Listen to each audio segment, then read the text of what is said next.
Boa tarde, meu nome é Letícia Gardim, sou estudante de Educação Física da Uniub, estou no 6º período, cursando a disciplina de Atividade Prática de Medidas e Avaliação em Educação Física.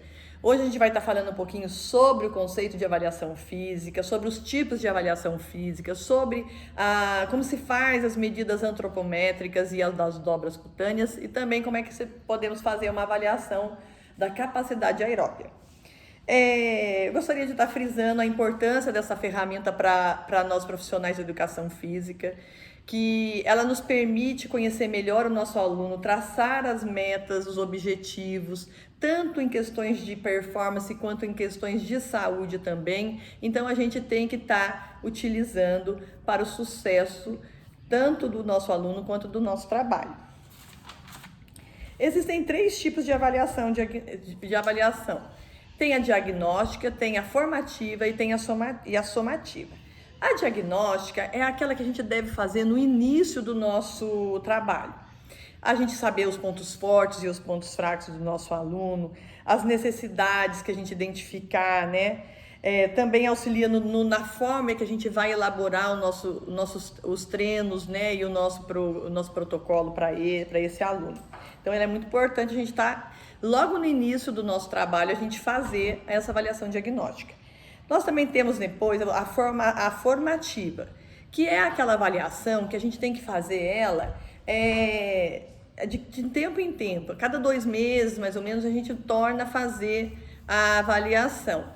E vai vendo os avanços, né, que o nosso aluno tem tido, se aquelas estratégias que nós estamos usando têm dado resultados, né, se o nosso aluno está progredindo, e a gente conseguir, então, fazer as intervenções necessárias se a gente perceber que algo precisa ser mudado nesse protocolo que nós organizamos. Depois nós temos a avaliação somativa, que é a avaliação que a gente faz no final do protocolo que a gente traçou. Então, a gente vai pegar todas as avaliações que a gente fez desde o início até então, dar uma analisada nela, ver criteriosamente e conseguir chegar, né, num feedback do nosso trabalho e da evolução do nosso aluno. É importante também ressaltar que através das avaliações a gente também consegue diagnosticar as questões de assimetria, se existe alguma deficiência. Então a avaliação também vai nos permitir ir um pouco mais além.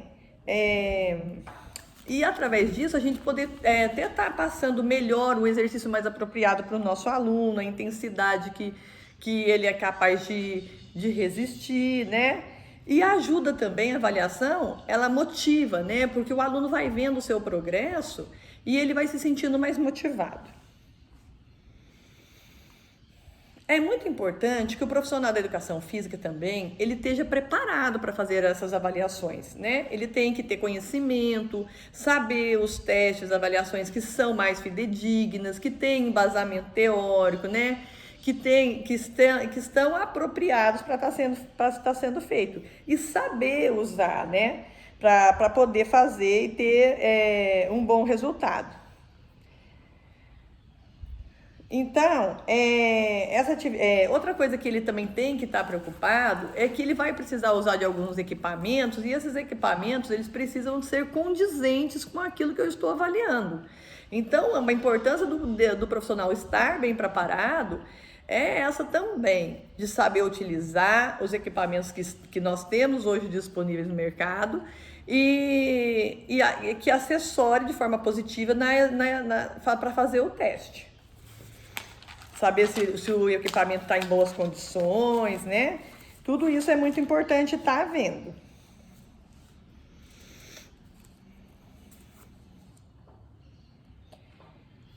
Existem alguns requisitos que são muito importantes a gente estar também passando para o nosso aluno antes da gente estar fazendo esses testes e essas avaliações. O aluno precisa saber que ele tem que estar com o traje adequado, né? Se você vai fazer uma medição, medir o seu aluno, ele tem que estar com a roupa adequada. Se ele tiver com uma roupa pesada, com tecido muito grosso, de calça comprida, e você vai fazer uma medida da perna, por exemplo, panturrilha, tudo isso vai interferir, né? Então ele precisa, mesmo que você vai usar outros recursos, né? Mais sofisticado, como fazer uma bioimpedância, precisa estar com roupas mais leves e etc. E tal. Então, o aluno tem que estar, a gente tem que saber orientar o nosso aluno. Ele não pode ter ingerido bebida alcoólica, ele não pode ter feito também uma atividade física mais pesada naquele dia, ele não pode estar em jejum prolongado. E se o teste for indicado por um outro profissional, como um médico, um fisioterapeuta, ele que traga então também, né, para o profissional da educação física esse pedido, né, para que se possa fazer da forma que o outro profissional está solicitando. Outra conduta também que é importante estar fazendo é a anamnese, né? Que é isso, é um questionário mais detalhado, né, sobre toda a vida desse aluno, né, que vai falar dos objetivos, quais são os objetivos que o nosso aluno está querendo, o que ele quer com o nosso trabalho, vai estar falando também quais são as atividades físicas preferidas dele, quais que ele já fez, o que ele já conhece de atividade física, quais ele gosta mais, isso tudo vai influenciar no nosso trabalho. Quais os hábitos alimentares, né? A gente também tem essa função, nós não vamos fazer uma dieta, mas nós temos a função também de estar auxiliando o nosso aluno e orientando a importância da alimentação para os resultados que se propõem, né? Tanto para questões de saúde como em questões de estética. Então, a gente vai estar orientando esse aluno e, se preciso também, a gente vai estar encaminhando ele para outro profissional. Alguns dados clínicos também são importantes, se ele tiver passar por alguns exames, por uma consulta com um médico, né? Um médico de esporte, por exemplo, é importante para ter alguns dados a mais, de identificar se ele tem alguma doença, né? Que possa interferir na execução de exercícios, na intensidade, etc. Então é muito importante que esse aluno nosso também tenha, né? Passado por um médico também. Enfim, e também na anamnese a gente pode estar também vendo qual é a disponibilidade de horário do nosso aluno, né? Que horário que ele se sente melhor para praticar atividade física e etc. Então é muito importante que ele faça essa anamnese, também é importante para o nosso trabalho e para o nosso aluno. Agora eu vou falar um pouquinho sobre as medidas antropométricas.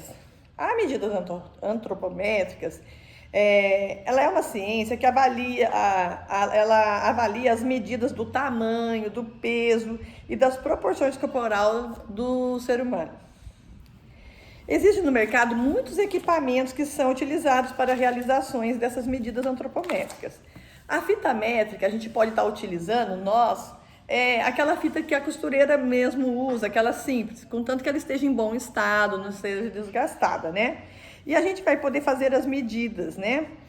É importante também que a gente identifique os locais corretos de medir e marque primeiro, né, o nosso aluno. Pega uma caneta, marca direitinho, né? Você vai fazer posicionar, a gente sempre se posiciona lateralmente ao nosso aluno, nunca assim de frente, só numa extrema necessidade, né? Mas é para posicionar de forma lateralmente, né?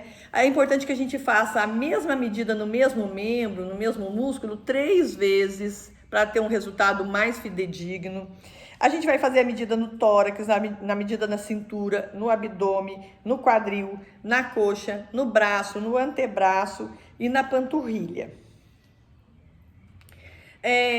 A gente pode fazer, essas são assim as básicas, as medidas a gente pode até tirar de outras medidas também, mas essas são as básicas mais utilizadas. E a gente pode estar fazendo, né, e vai fazer e vai anotando, né, para depois, quando a gente fizer novamente, a gente ir comparando os nossos resultados. Então, a gente tem os locais corretos da gente medir. A maioria dos grupos musculares é onde ele é mais assim, a parte mais volumosa, né? Cada parte do membro a gente tem o local correto de fazer, então o profissional tem que estar preparado, entendendo de como funciona, para fazer as marcações corretamente e medir. Também é interessante que o mesmo profissional faça essas medidas, ele, hoje, daqui 2 meses, que ele seja a mesma pessoa. E medir os dois lados, no caso das medidas antropométricas. Quanto às dobras cutâneas, é importante ter o adipômetro, né? Que é a medida de milímetros e centímetros, anotar as medições numa planilha, fazer 3 medidas no mesmo local para ter mais fidelidade, como a gente fez aqui na antropométrica. Só que no caso das medidas da dobra cutânea, a gente vai tirar só do lado direito, certo? Não vai tirar dos dois lados. Aí a medida das dobras cutâneas é para a gente identificando o percentual de gordura que o indivíduo tem. A gente vai fazer também no bíceps, no tríceps, no subescapular, na subaxiliar, supraelíaca, no abdômen, no peitoral, na coxa, na panturrilha. São esses lugares que são os básicos, certo? Mas a gente pode, como a gente tem gordura no corpo inteiro, pode fazer medida em outros lugares também. Mas essa é o básico que a gente tem que estar fazendo, que a gente tem que estar preocupado dentro da nossa avaliação. A gente tem que ter aquela pegada de pinça, né? Pra gente saber pegar o lugar certinho. Conforme a gente vai fazendo, a gente vai melhorando para pegar só a gordura mesmo, para colocar o adipômetro e medir e anotar, como a gente falou, né? Anota e torna a fazer 3 vezes. É importante também, né, nessa avaliação das dobras cutâneas, que essa medida ela seja rotativa. Você, no caso da medida com a fita métrica, você pode medir o mesmo músculo em seguida. Mas no caso da medida das dobras, é importante, vamos supor, você começou a fazer no peito, passou depois para a cintura, barriga e tal. Então você roda o corpo todo primeiro para depois voltar a fazer naquele primeiro membro de novo, não que é rotativa. Também é importante que antes de você começar a usar propriamente dito o adipômetro, que você faça toda a marcação no corpo do seu aluno, né? Pode ser com a caneta, você marca lá os pontos corretos, analisa direitinho, ter esse cuidado de ver onde está medindo, para depois você fazer e anotar na sua planilha. Para fazer agora, a gente vai estar falando um pouquinho também sobre como a gente pode estar fazendo a medida da capacidade aeróbia, né? No caso aqui, o correto seria existem algumas formas de você fazer ela, né? Que é em laboratório, em consultório, mas a gente vai falar mais sobre aquelas que é mais comum para nós no nosso universo da educação física. O correto é a gente fazer, né? Vamos supor, um teste de Cooper. A gente fazer ele de 12 minutos, mas numa pista de corrida.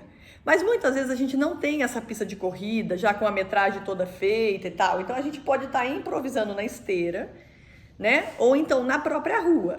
Só que é importante que a gente, quando for fazer, né, a somativa e depois até a formativa e a somativa, a gente continue usando o mesmo local, para poder que os resultados estejam todos assim dentro do mesmo padrão. Então a gente faria um teste de Cooper de 12 minutos. Nós vamos marcar quantos metros o nosso aluno consegue correr e quanto ele consegue captar de oxigênio para realizar a atividade. Esse é o objetivo, né, do teste da capacidade aeróbica, saber a capacidade que o aluno tem de captar o oxigênio. Então, nesses 12 minutos e jogar na fórmula a quantidade de quilômetro. É importante também que antes de você fazer um teste feito esse, que você faça um aquecimento com o seu aluno, né? Pode andar, depois trotar, fazer um alongamento, né? Então é importante que você tenha esse cuidado de fazer o aquecimento, depois ele vai correr continuamente. É importante que ele corra logo no início, que ele dê o seu máximo e depois ver quanto que ele vai aguentando, né? E vai correndo. E são 12 minutos contínuos. Pode acontecer até do aluno, dependendo da questão da capacidade dele mesmo, de ou né, ter que andar ou então conseguir o trajeto todo.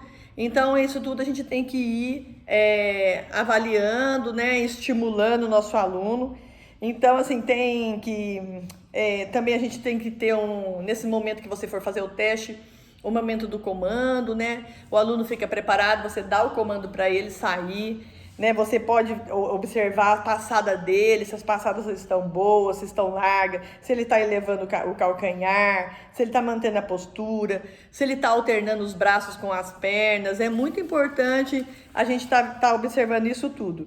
E orientar o nosso aluno a estar respirando direitinho, estimular o aluno, vamos lá, tal, coisa, né? Tá indo bem, tá acabando. Então, assim, estimular esse aluno.